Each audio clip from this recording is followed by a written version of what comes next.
warahmatullahi wabarakatuh. Selamat siang dan selamat berjumpa kembali bersama saya TKSK Kecamatan Tiung, Kabupaten Dharmasraya, Provinsi Sumatera Barat.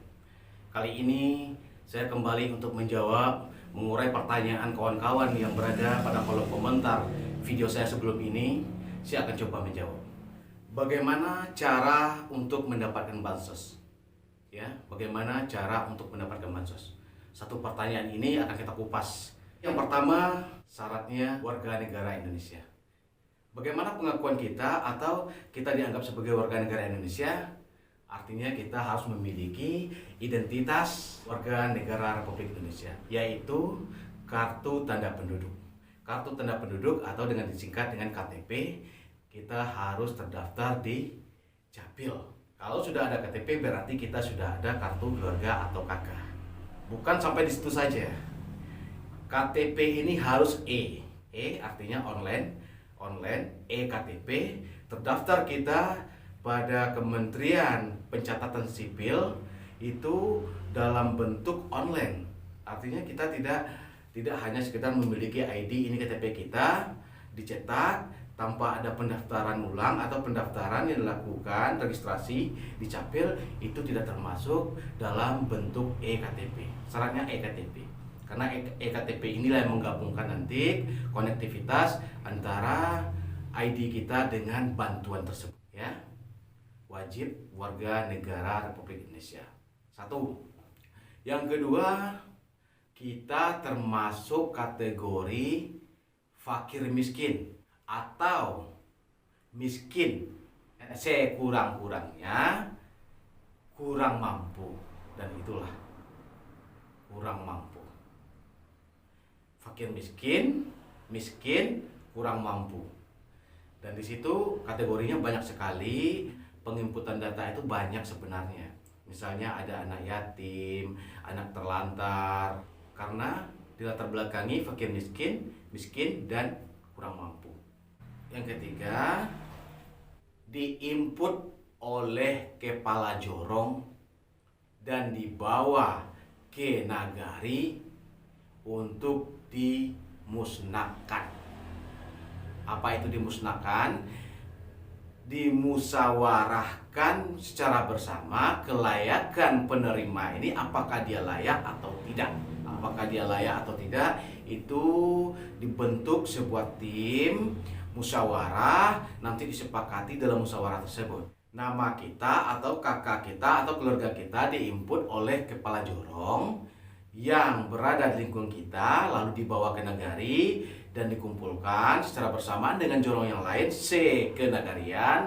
Maka nagari membuat kesepakatan melakukan musnah dengan melibatkan wali nagari, seluruh kepala jorong, bamus, tokoh masyarakat dan lain sebagainya, dari kepemudaan juga, Bundo Kandung juga, itu dihadirkan semuanya, dinilai kelayakan apakah masyarakat atau yang bersangkutan yang diinput oleh kepala jorong ini layak menerima bantuan. Artinya kemufakatan dicari di dalam musyawarah tersebut. Dalam satu jorong boleh sah-sah saja dia menginput data dengan menurut beliau standar kemiskinannya itu udah dianggap miskin, sah-sah saja dia membawa 100 data. Nanti diverifikasi di dalam musyawarah tersebut. Mana yang udah disaring itu disahkan dalam musyawarah tersebut, di print out oleh pihak nagari, dibubuhi dengan stempel basah dan tanda tangan, lalu diserahkan kepada TKSK atau kepada dinas sosial langsung, di SK-kan lagi oleh bupati atau diberikan sebuah legalitas oleh pimpinan daerah, lalu dikirim ke provinsi atau pusat. Setelah proses ini dilakukan, maka yang diinput data oleh kepala jorong tadi sifatnya adalah menunggu. Itu baru dalam tahapan pertama. Bukan bim selabim diinput data oleh kepala jorong bulan Januari, bulan Februari kita dapat, tidak. Ada prosesnya. Prosesnya berapa lama? Prosesnya terkadang ini bisa cepat, terkadang ini bisa lambat. Ini bisa berbulan dan juga bisa menahun. Melihat kondisi. Ketika kita melihat kondisi negara Republik Indonesia beberapa tahun belakangan ini, kita mengalami pandemi, mengalami musibah Karena pandemi ini, COVID ini, negara kita begitu rusuh dengan masalah penyakit ini, maka pemerintah selalu waspada, cepat dan tanggap, kerja tangkas meski dilakukan dengan cepat. Beberapa tahun kemarin ini terkadang ada 1 bulan udah kelar, 2 bulan udah kelar. Tapi kalau penginputan secara normal, misalnya seperti yang dulu-dulu, itu menunggu waktu yang rentan lama. Ada yang 2 bulan, ada yang 3 bulan, ada yang 6 bulan, hingga sampai setahun. Setelah 1 tahun ataupun 6 bulan, apakah dia langsung mendapatkan bansos? Tidak. Minimal proses pertama itu dia terdaftar dalam data DTKS, data antrian, data DTKS. Kalau sudah masuk data DTKS, artinya dia sudah termasuk dalam data yang berhak menerima bansos. Ya. Setelah masuk data DTKS ini menunggu antrian bansos. Kalau sudah masuk data DTKS, artinya kita sudah bisa mendapatkan hak-hak sebagai warga negara yang tergolong kepada warga negara fakir miskin, miskin ataupun kurang mampu. Setelah kita tergabung dalam data DTKS, kita bisa mengurus BPJS. Itu minimal ya, BPJS kita sudah dapat mendapatkan jaminan kesehatan dari pemerintah.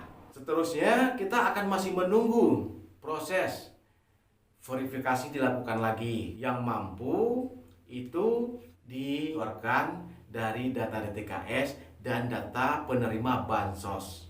Baik itu bansos program keluarga harapan, baik itu bantuan pangan non tunai, baik itu BST, baik itu modal, baik itu usaha, baik dan lain sebagainya, bansos itu dikeluarkan dari data tersebut.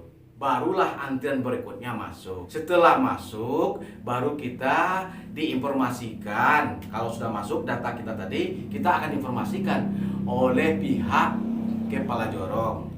Prosesnya setelah diberitahu oleh Kementerian Sosial melalui Dinas Sosial Provinsi dan Kabupaten, lalu diberitahu kepada TKSK. TKSK baru memberitahu terhadap Nagari. Nagari memberitahu terhadap Kesra. Kesra lah yang akan membagikan kepada jorong.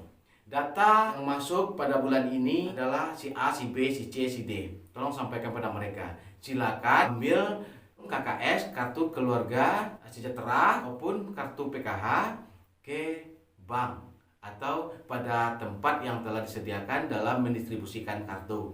Tanggal sekian, baru kita bisa mendapatkannya.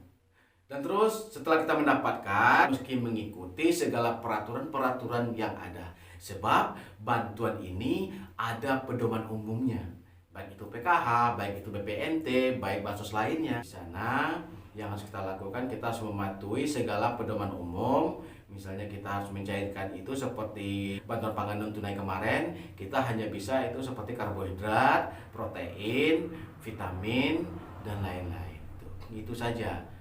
Kemasan yang bermerek itu dilarang, misalnya jangan diambil. Kemarin kan ada kejadian peristiwa saat pendistribusikan KKS yang rame itu 1.200.000 ya. Itu uangnya banyak. Dia menggunakan, menyelewengkan. Karena apa? Karena ini juga tidak bisa kita salahkan terhadap KPM. Kita juga tidak sempat mensosialisasikan karena sifatnya ini adalah siaga, negara siaga, kementerian juga siaga, Kementerian Sosial. Nah, maka pendistribusian kartu BEM salah BEM langsung didistribusikan, langsung dicairkan hingga KPM yang rame ini ribuan ini meski mencairkan kepada tempat-tempat yang dia suka.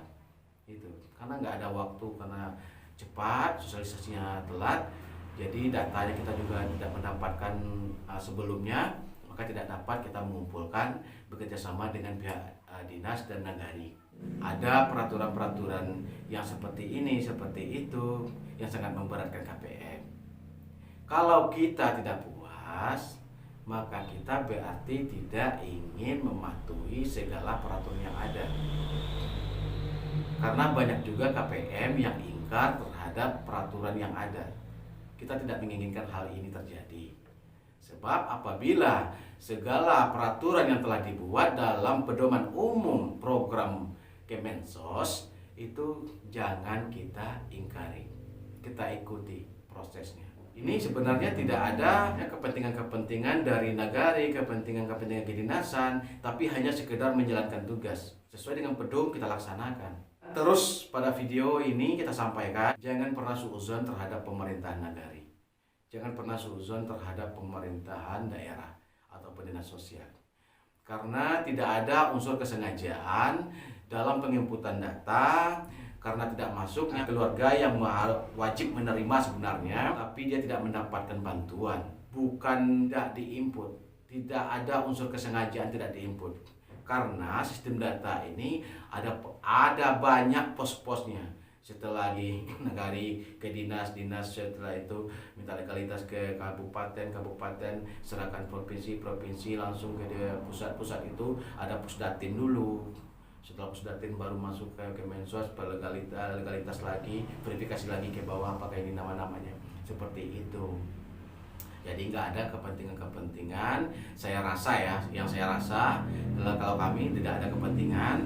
Mohon dimaklumi kalau seandainya belum terinput data yang layak menerima bansos, mohon kerjasamanya terhadap kita bersama seluruh masyarakat Indonesia.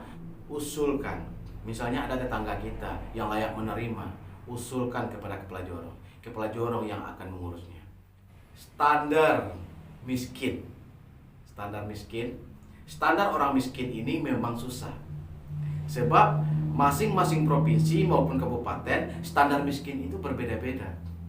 Karena standar miskin secara nasional, kalau kita lihat dulu kita berdialog, kalau daerah Pulau Jawa itu, daerah Jawa Tengah itu, orang-orang itu di dalam BIMTEK ya, itu ada cerita teman-teman, itu seperti rumahnya kayu, dindingnya kayu atau pelupu, lantainya tanah dan atapnya daun. Kalau kita cari untuk di Kabupaten Dharmasraya, terkhusus ya Kabupaten Dharmasraya, sulit kita mencari hal tersebut. Meskipun ada, itu cuman mungkin ada sekian 0,sekian%. Jadi kategori miskin ini agar keadilan sosial bagi seluruh rakyat Indonesia tercapai, jadi standar miskin itu ya terkadang kita lihat aja kesenjangan sosial di masyarakat. Kesenjangan sosial misalnya karena memang tidak mampu untuk menyalahkan anaknya, berarti ini tidak mampu. Artinya kategori di sini yang fakir miskin betul untuk di Kabupaten Dharmasraya kita lihat nggak ada. Yang miskin ada, yang fakir miskin itu saya rasa nggak ada. Yang miskin ada, yang kurang mampu banyak. Jadi tergantung bagaimana kebijakan-kebijakan yang dilakukan oleh pemerintahan daerah, yang dilakukan oleh dinas sosial, dan itulah yang akan direkap dalam pengusulan data penerima bansos ataupun data-data DTKS. Ya. Itu dari saya dulu. Banyak maaf atas kesalahan. Kalau ada kesalahan saya ya hanya manusia biasa. Mohon dikritik, mohon diberikan saran, mohon diluruskan. Banyak maaf dari saya. Wabillahi taufik wal hidayah. Wassalamualaikum warahmatullahi wabarakatuh. Salam kesetiakawanan sosial.